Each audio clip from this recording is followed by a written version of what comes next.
Good morning, students. So this is the summary lecture of chapter number 1, The Rise of Nationalism in Europe, class 10th, subject history. So we have completed the entire chapter and we have discussed about all the series that are there in this chapter in detail. Now in this particular lecture we are going to summarize the entire chapter again, and you will get the most important notes from this chapter in this lecture. If you want to note it out somewhere, please you can note out and you can use it for your assignment and test that I will give you further. So we are starting with the lecture now, and I am going to start with the introduction which is there in your book as well. We started with a French artist that he was recognized in basically 1848. He was Frédéric Soriot. He was basically a French artist and he prepared a series of 4 French visualizing about his dreams of a world which is made up of democratic and social republic, as he called them. So basically what he prepares certain portraits that he visualized about something which is there in his dreams and he portrayed in his paintings. So he made certain paintings and he visualized a world which he want to made up of, which is about democratic and social republic. And he was the artist of the time of the French Revolution, and he was personified about the liberty as a female figure. So he was an artist which it is figured out in the French Revolution, and he was a personified liberty as a female figure. And according to Soriot, utopian, basically utopian is a vision of a society that is so ideal that is unlikely to actually exist. So basically his vision was that is something imaginary which he visualized it as what he wanted, but actually it doesn't exist. So the people of the world are grouped as distinct nations and it was identified through their flags and national customs. So there were certainly groups of people who live in particular nations and they were identified through their own flags and national customs that they follow. So in this chapter we'll deal with many of the issues which are visualized by Soriot. And during the 19th century, nationalism emerged as a force which brought about sweeping changes in the political and mental world of Europe. So the major changes that came in Europe was during the 19th century, and the nationalism was emerged as a force which began and brought these sweeping changes in the political and mental world of Europe. And the end result of these changes was the emergence of the nation state in the place of the multinational dynastic empires of Europe. So the end result of all the changes which occurred in the rise of nationalism in Europe were the emergence of a nation state that they built in the place of the multinational dynastic empires of Europe. So they changed all these multinational dynastic empires that were there, that were ruled by these kings and the queens. It has been emerged as a nation state in all the parts of the Europe, and a modern state in which a centralized power was exercised by sovereign control over clearly defined territory and had been developing over a long period of time in Europe.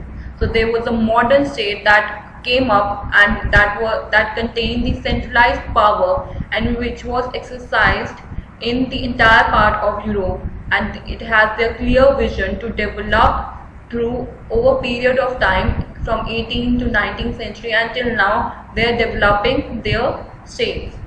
But a nation state was one in which the majority of its citizens and not only its rulers came to develop a sense of common identity, and they shared history or descent.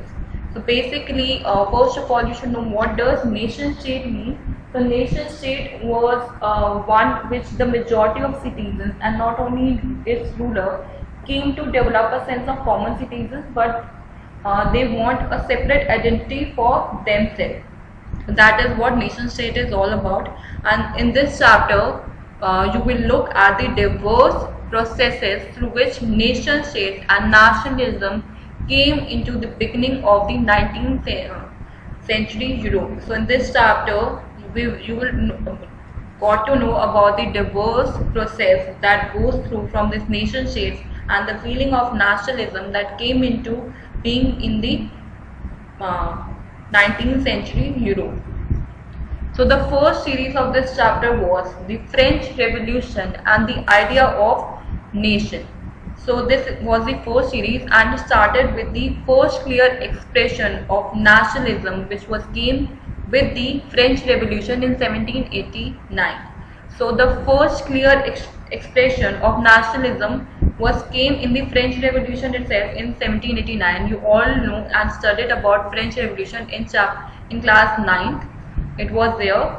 So it is all you know about all the details of French Revolution and how this nationalism came in the French Revolution. How? Because the political and the constitutional changes that came in the wake of the French Revolution lead to the transfer of this sovereignty from the monarchy to a body of French citizens. So all these political and these constitutional changes that came from this French Revolution, they had led to transfer of equality and basically of a constitutional system and not of this monarchy to a body of the French citizen which was going on.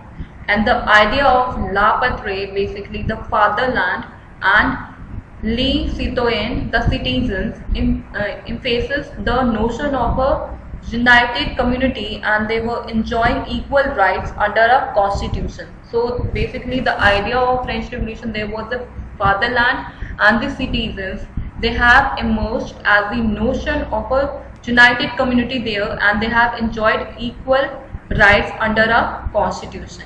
And the state journal was elected by the body of the active citizens and renamed the National Assembly. So there were many members of an state journal. They were elected by these active citizens who were there in France and they remained the body as National Assembly.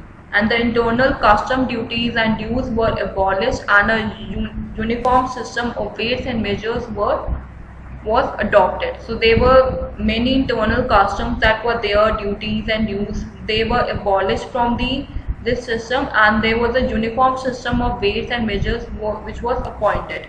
The revolutionaries further declared that it was the mission and the destiny of the French nation to liberate the people of Europe from this despotism. So basically the revolutionaries that came after this mission of destiny of this French nation to liberate the people of Europe from the system which was going on, that was of king and the queen despotism.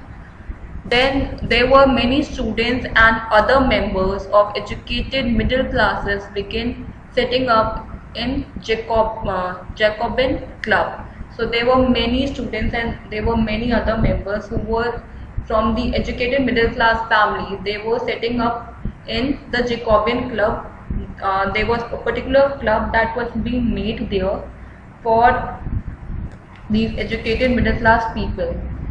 There were certainly events that have been made for them and their activities and campaigns were prepared the way for the French armies which moved into Holland, Belgium, Switzerland and much of Italy in the 1790s. So there were many activities and campaigns were also preparing their way for the French armies which moved into Holland, Belgium, Switzerland and much of the Italy in the 1790s. And the French armies, they began to carry the idea of nationalism abroad. So the French army, they started to carry the idea of nationalism to all the parts of other continent also, and through a return of this monarchy, Napoleon had no doubt he destroyed the democracy of France.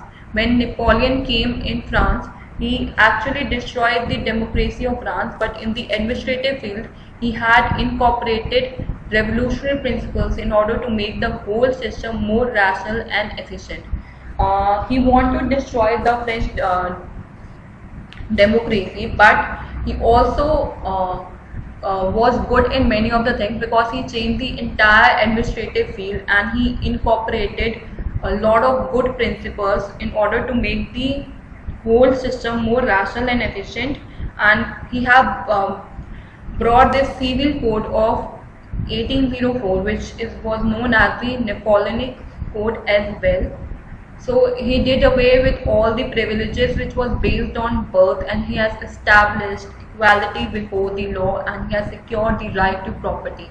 So in his particular civil code, he has taken away all the privileges which was given to the higher class society at that point of time. He wanted to establish the law which is equality before the law, and he want to secure the right of property. He want that each and everyone should get the right of property. It should not be given to the higher class people.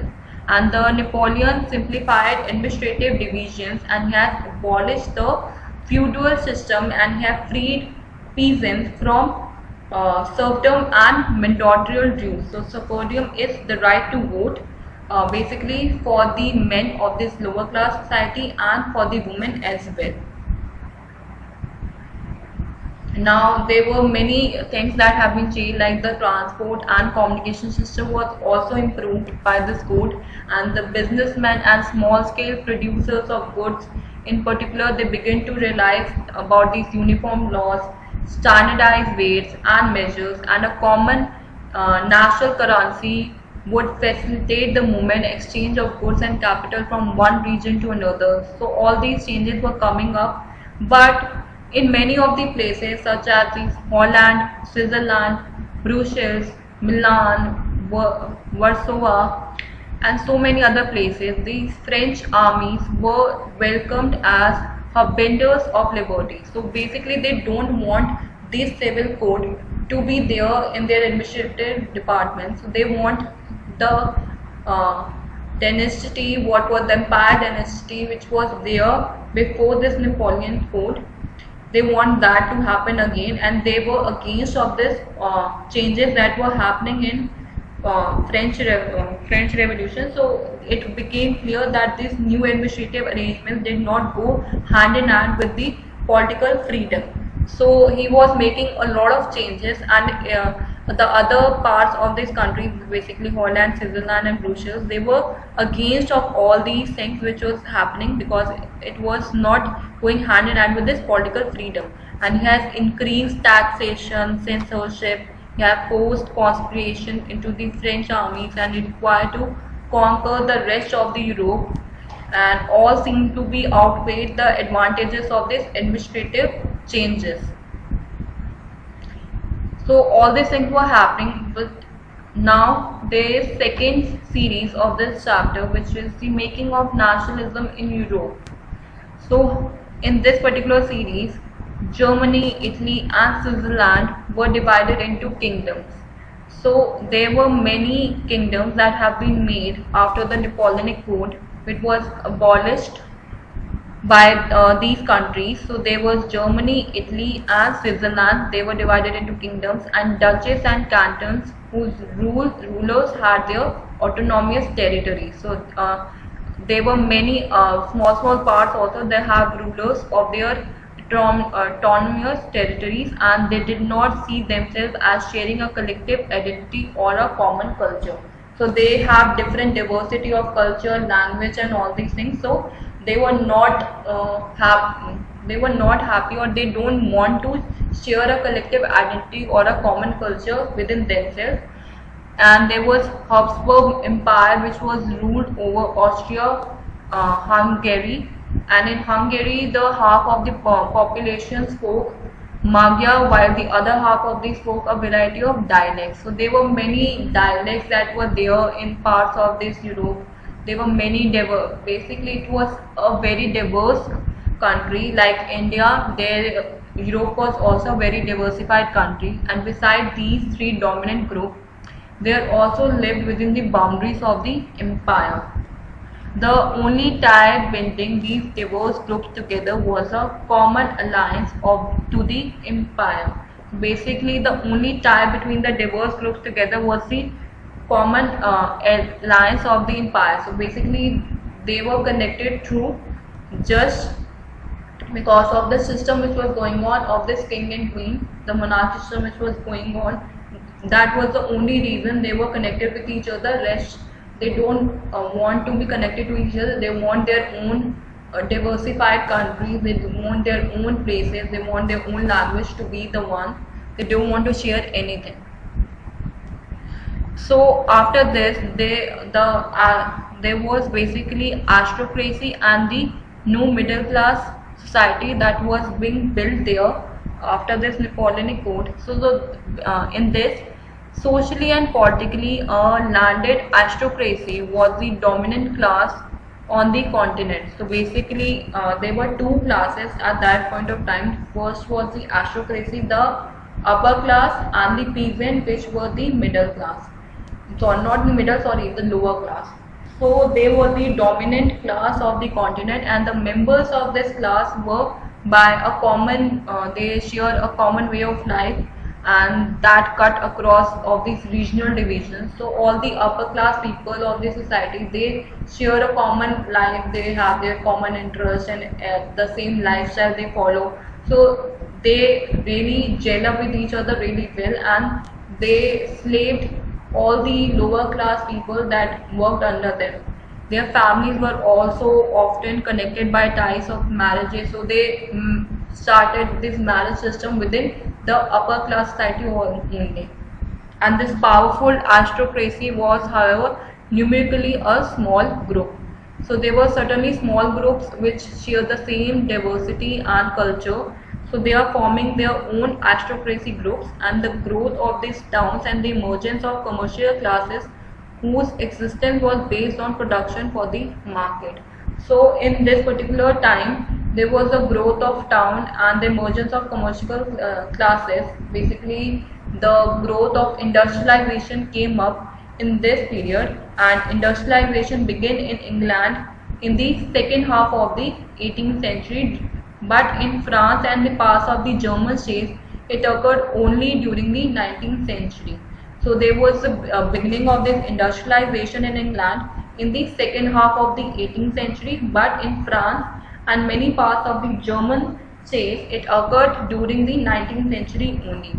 And in its wake, these new social groups came into being a working class population and middle classes made up of industrialists, businessmen and professionals. So because of this industrialization, a new class was established, a new social group was established, and they were basically this working class population. They were educated and they were industrialists, businessmen, professionals. So they were the new social group, which is the middle class society, and it was among the educated liberal middle classes that ideas of this national unity following the abolition of this aristocratic privileges gained popularity.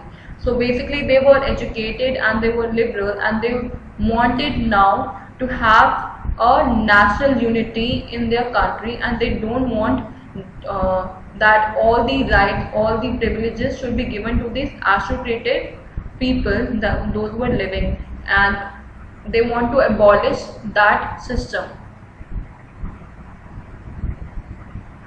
So what did this liberal nationalism stand for here was that in early 19th century, Europe were closely aligned to this ideology of liberalism, and the term liberalism derives from the Latin root word which was liber, which means free from everything. So liberalism stood for freedom for the individual and equality of all before the law.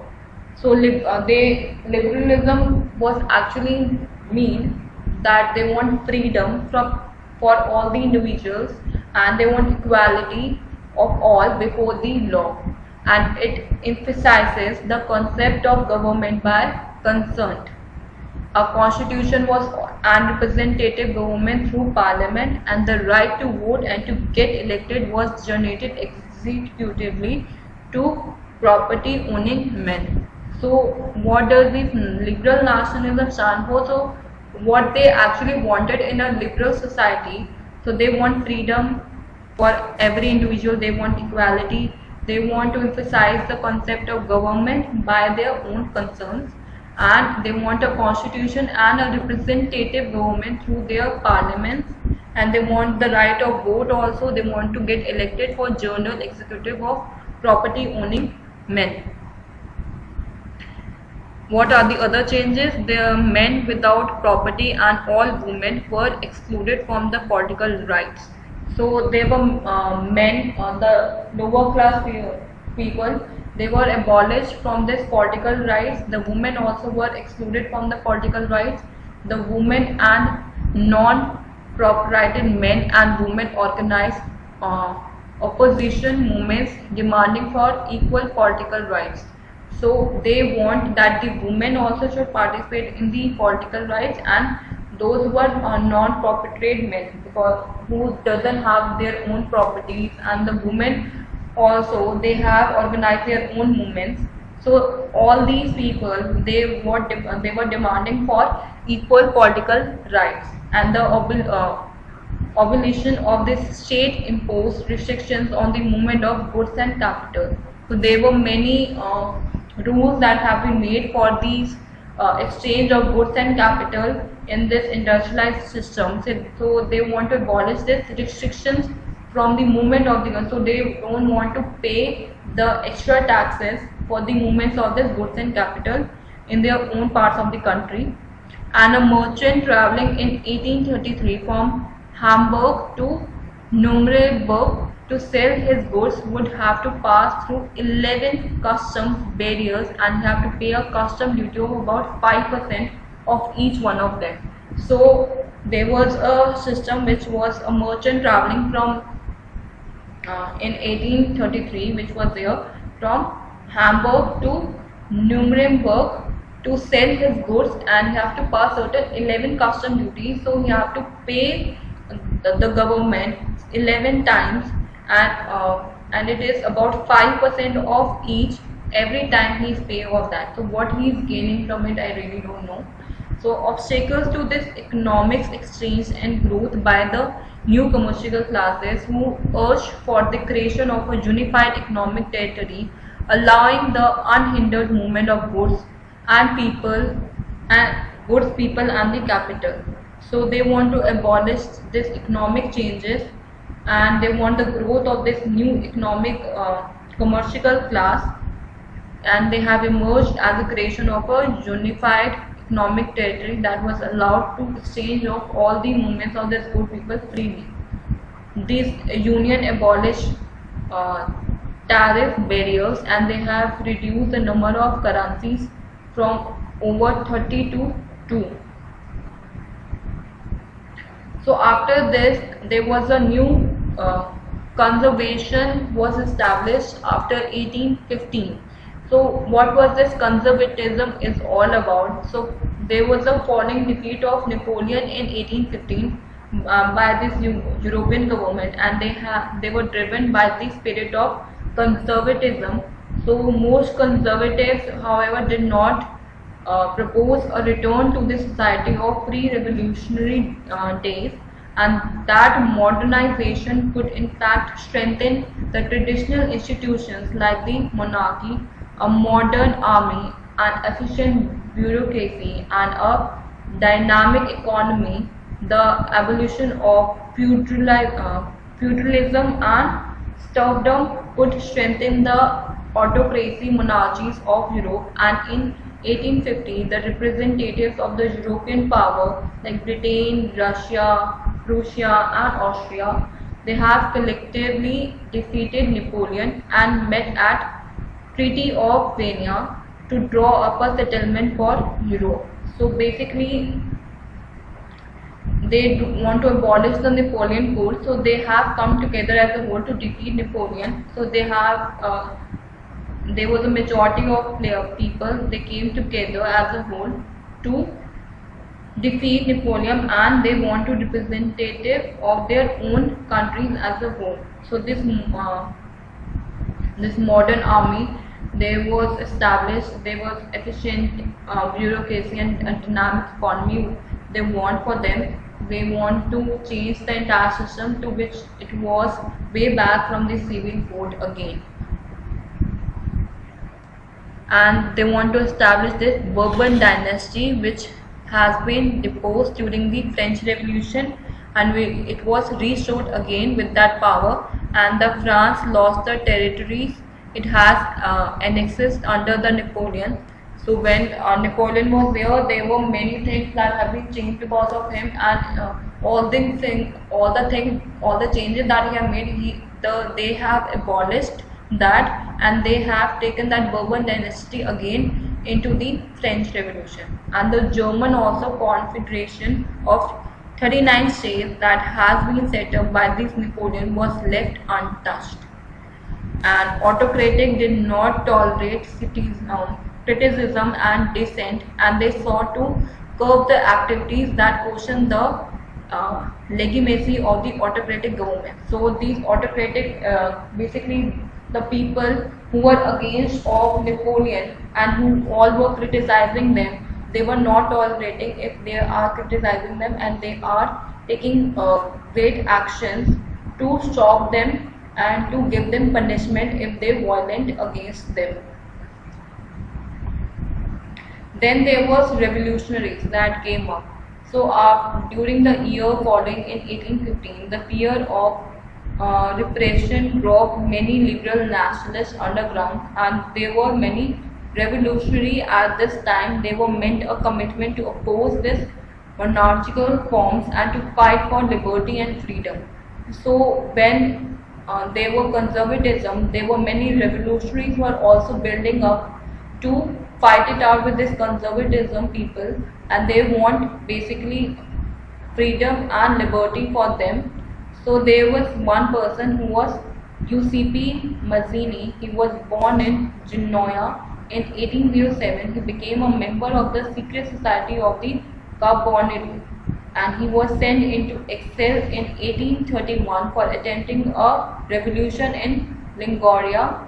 So Mazzini believed that God had intended nations to be the natural units of mankind, and the secret societies were set up in Germany, France, Switzerland and Poland. So the secret society that was built by Mazzini were in Germany, France, Switzerland and Poland, and Metternich described him as the most dangerous enemy of our social order. So the one conservative people who was Merchant, he described him as the most dangerous enemy of our social order. Now there is this third series, which was the Age of Revolution in between 1830 and to 1848. So conservative regimes that have been tried to consolidate their power, liberalism and nationalism, they came to be increasingly associated with the revolution in many regions of Europe, such as the Italian and German states, and the provinces of the Ottoman Empire, Ireland and Poland, when the France mixes, and Metternich once marked that the rest of the Europe catches cold. So basically what they were telling in the series were that they were a time of depression, and in that time they were very hardship that they had faced in this time. Many parts of this the continent, they have faced a lot of things, and they want to evolve the feeling of nationalism in each part of the continent. So the event that can mobilize nationalist feeling among the educated elite across Europe was the Greek War of Independence.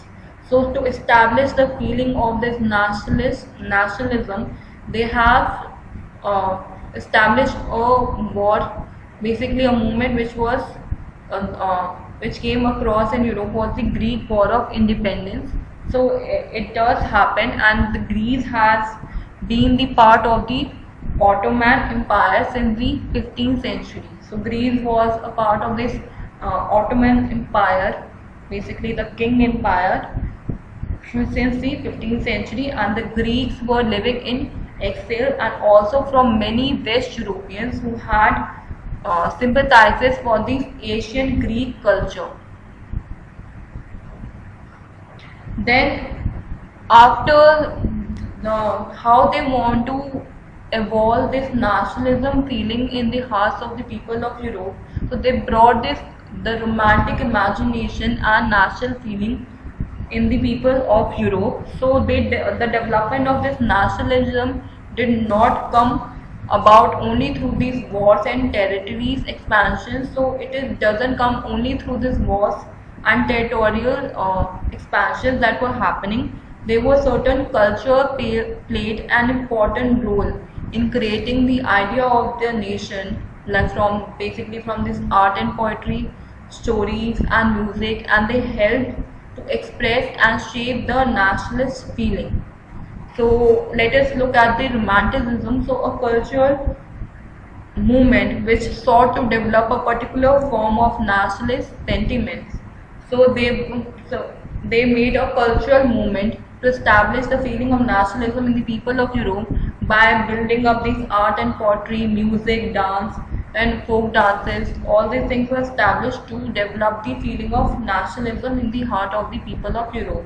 So the romantic artist and poet generally criticized the glorification of reason and science and focused instead on emotions, institutions, and mystical feelings. Basically, they want to, the romantic artists that were there in the 19th century, they were criticizing about these wars and all these things were happening. They want to focus basically on the emotions, institutions, and the feelings of the people.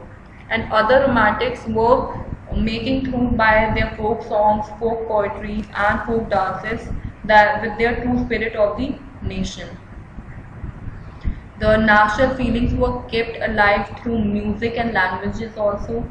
The national feeling were developing through music and language, different languages also. There was Karol Korpinski. He was celebrated the national struggles through his operas and music, and turning folk dances like the Polonaise and Mazurka into nationalist symbols. And language too played an important role in developing nationalist sentiments. By Russian language was imposed everywhere. Many members of the clergy in Poland began to use the language as a weapon of national resistance, and as a result, a large number of priests and bishops were put in jail or sent to Siberia by the Russian authorities as punishment for their refusal to preach in Russian. So all these things were happening in the romanticism era, and how they brought up the feeling of nationalism in the heart of people. Then there was one more thing that evolved in the age of revolution, that was hunger, hardship, and popular revolt. So in 1830s, they were a year of great economic hardship in Europe. So there were a depression time that was happening in 1830 in Europe, and the first half of the 19th century saw an enormous increase in population. So basically in the first half of the 19th century, they saw a huge amount of population that was coming up, and in most countries there were more seekers of job than the employment. Then the population from rural areas, they were merged to the cities to live in overcrowded slums, and food shortage was where there was widespread unemployment brought to the population of Paris out on the roads, and National Assembly proclaimed a republic, granted suffrage to all adult males above 21, and they have granted to right to work. So there were many movements also, there were hunger, there were hardship that was happening there in this 19th century. And early in 1845, there were weavers in Silesia who had lead a revolt against the contractors who supplied them these raw material, who gave them orders for finished excel. So there was many contractors from where they are buying these raw materials from the people from the low class people, and they were not giving them the accurate amount which they assured them. So on 4th June at 2 p.m., a large crowd of vapors, they were emerged from their homes and marched in pair up to the mansion of their contractors, and they have demanding of the higher wages which they actually deserve. The contractors fled with his family to a neighboring village, which however refused to settle such a person, and he returned 24 hours later having a recognized army, and in exchange they followed 11 vapors were shot. So he brought his own army there, and in that particular war there were 11 vapors that was shot with dead. Now there was in 1848 the revolution of the liberals that came up. So the poor, unemployed and starving peasants and workers in many European countries in the year 1848, there was a revolution that led by this educated middle class was underway. So in 1848 a revolution came up where the middle class people, they have taken the lower class people with themselves, the poor unemployed peasants, to to fight it out with this aristocracy people there, and the men and women of the liberal middle class, they have combined their demands for constitutionalism and national unification. So basically they come together for their common demands, which they actually demanded as constitutionalism and national unification, and they drafted a constitution for a German nation to be headed by a monarchy subject to a parliament. So they want to draft a constitution where there is equal rights for everyone, and they want to abolish this empire system. There was William Pope, King of Prussia. He rejected it and joined other monarchs to oppose the elected assembly.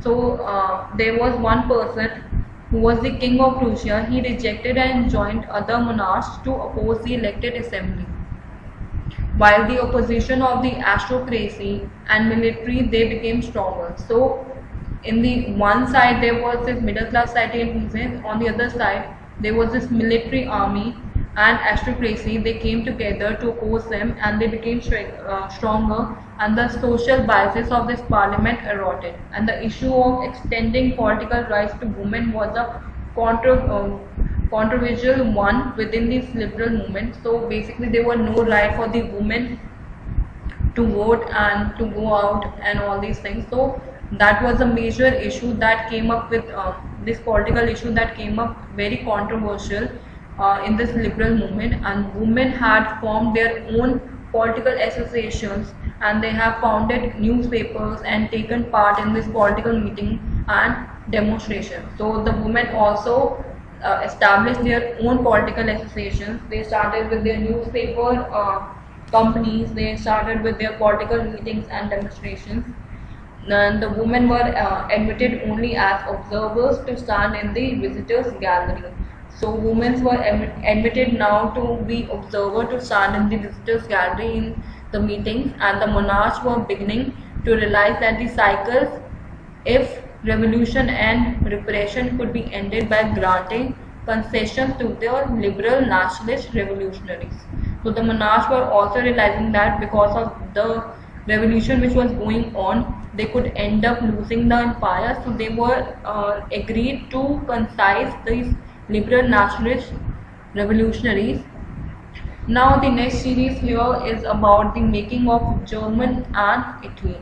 So Germany, which can be the army of the architect of a nation, like after 1848, when this nationalism in Europe, they have moved away from its association with democracy and revolution now. This can be observed in the process by which Germany and Italy came to be unified as nation states, and nationalist feeling were widespread among these middle class Germans. This liberal initiative to nation building was however represented by this combined forces of the monarchy and the military, supported by the large landowners of the Prussia, and Prussia took on the leadership of the movement. Then there were 3 wars overseen years, like Austria, Denmark, and France, they were ended in Prussian victory to complete the process of unification of Germany, and the nation building process in Germany had demonstrated the dominance of Prussian state power. So the nation building, when the unification of Germany was done, the Prussian state power was the main dominance power which was there in Germany, and the new state placed a strong emphasis on the modernizing the currency, banking system, legal system, and judicial systems in Germany. Now there was unification of Italy. So like the Germany, Italy too had a very long history of political fragmentation. They want to unify Italy as well. So Italians were scattered over several dynastic states as well as the multinational Habsburg Empire. So there was a Habsburg Empire in Italy, and Italy was divided into 7 states in 19th century, and Italian language had not acquired one common form, and they still had many regional and local variations. So there was Giuseppe Mazzini, who has sought to put together a coherent program for a unitary Italian republic, and they were a young Italian for the dissemination of his goals. He failed of revolutionary uprising both in 1831 and in 1848, which was meant that the mantle now fell on the Sardinia and Piedmont under its ruler King Victor Emmanuel II to unify the Italian states through some wars, and Italy offered them the possibility of the economic development and political dominance. So Italy was neither a revolutionary at that point of time, not a democrat. An Italian population, among whom rates of illiteracy were high, they remained blissfully unaware of this liberal nationalist ideology. Then there was one strange case of Britain as well, which basically about UK.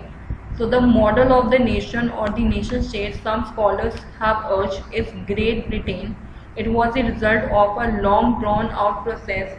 There was no British nation prior to the 18th century, and they have United Kingdoms of Great Britain, which was meant in fact that England was able to impose its influence on Scotland, and the British Parliament was henceforth dominated by its English members. So there was a great power of English member at that in 19th century,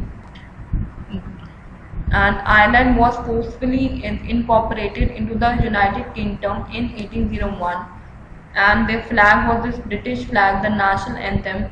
It is all in the English language, which was dominant, and they were actively promoted, and they were older nations that have been survived as the subordinate partners of this union. Now the next series was about the visualizing of the nation. So here, while it was very easy enough to, they have represented a ruler to a portrait or a statue, but in other words, they represented their country as if it were a person. So they want to represent, they want to value and respect their country, which they want to feel that it's a person, and the nations were then portrayed as a female figure. They were given allegory. The female figures became an allegory of the nation in many parts of the state. So Christianate Marine, it was a popular Christian name which underlined the idea of national people in Germany. And in the French also there was one more person, which was Germania. It was the allegory of German, and Christian Marine was the allegory of French. So basically they portrayed this female figure as allegory of the nation. They visualized these female figures as the allegory of the nation in Europe. Then there was nationalism and imperialism. So by the quarter of the 19th century, nationalism no longer retained its idealistic liberal democratic sentiments of the first half of the century, but they have become a narrow creed that with limited ends. So the most serious source of nationalist tension in Europe after 1871 was the area called in Balkan, because the Balkan was the region of geographical and ethnic variation. There were multiple diversity, there were multiple culture that have been followed by them, there were many languages. So one by one its European subjects nationalists broke away from its control and they declared independence. There were many other parts of the European countries also, they were coming up with their independence, but the Balkan area became the era of intense conflict there, because many other parts who were attaining this independence, they were stuck in Balkan because every other country want to acquire that land, and the Balkan states were jealous of each other and each hoped to gain more territory at the expansion of each other. But the idea that societies should be organized into nation states came to be accepted as natural and universal. So after all these things, World War One had been begun. After this rise of nationalism in Europe that has analyzed everything here. So this is the entire chapter as a whole that is there in chapter 1, the rise of nationalism in Europe. Now the homework solution that I have given you was you have to solve the NCERT textbook portion which was there on page number 28 in discuss. So the first answer that was there, the first question was explain what is meant by the 1848 revolution of the liberals. What were the political, social and economic ideas to supported by these liberals? So the answer 1 is in 1848 revolution of the liberals referred to the various national movements. They were pioneered by educated middle classes alongside the revolts of the poor, unemployed and starving peasants and workers in Europe, while in countries like France, food shortages and widespread unemployment during 1848 led to popular uprisings. In other parts of Europe such as Germany, Italy, Poland and the Austro-Hungarian Empire, men and women of the liberal middle classes came together to voice their demand for the creation of nation states based on parliamentary principles, and the political, social and economic ideas supported by the liberals were: politically, they demanded constitutionalism with national unification, nation state with a written constitution and parliamentary administration. Socially, they wanted to rid society of its class-based partitionally and birthrights, and serfdom and bonded labor had to be abolished. Economically, they demanded freedom of markets and right to property and abolition of state-imposed restrictions on the movement of goods and capital.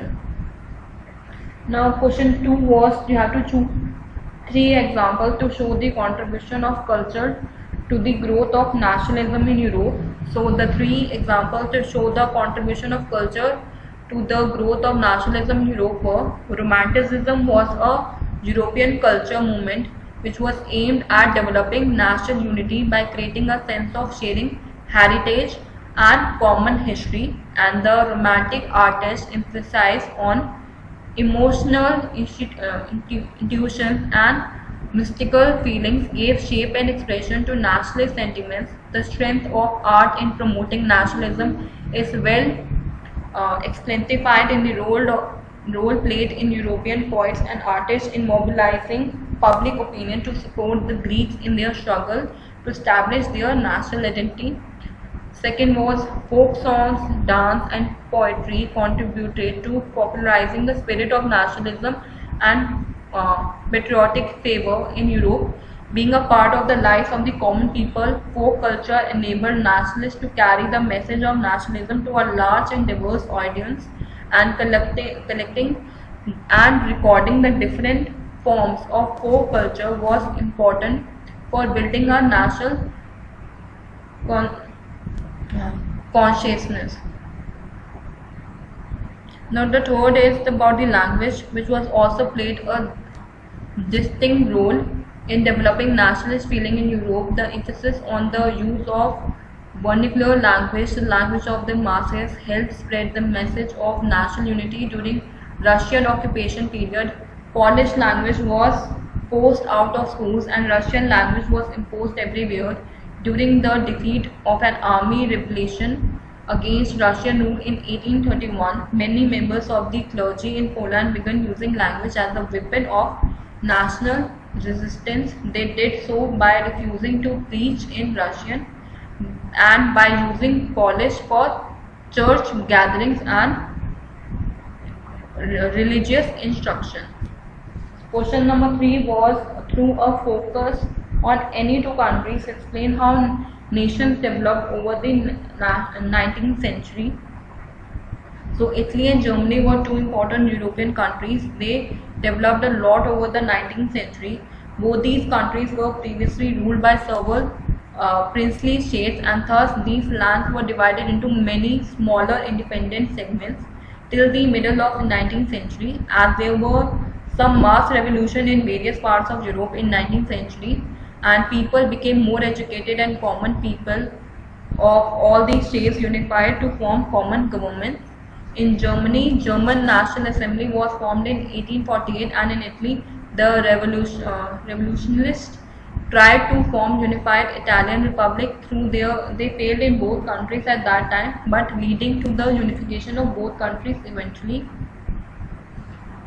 Question number 4 was, how was the history of nationalism in Britain unlike the rest of the Europe? So the history of nationalism in Britain unlike the rest of the Europe because in Britain the formation of the nation state was not the result of a sudden upheaval or revolution. The primary identities of the people who inhabited the British Isles were ethnic ones such as English, Welsh, Scotch and Irish, and the Act of Union between England and Scotland resulted the formation of the United Kingdom of Great Britain, which was meant that England was able to impose its influence on Scotland. Scotland's distinguished culture and political institution was systematically suppressed, and the Scottish Highlanders were forbidden to speak their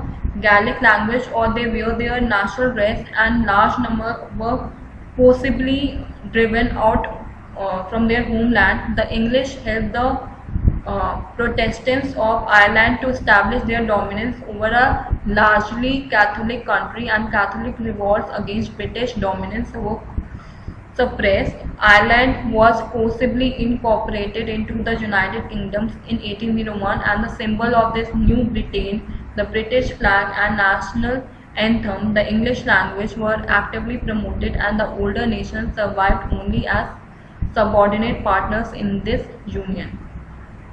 Question number 5 was, why did nationalist tension emerge in the Balkans? So the answer is, nationalist tension emerged in Balkans because the spread of ideas of romantic nationalism, as also the disintegration of the Ottoman Empire that had previously ruled over this area.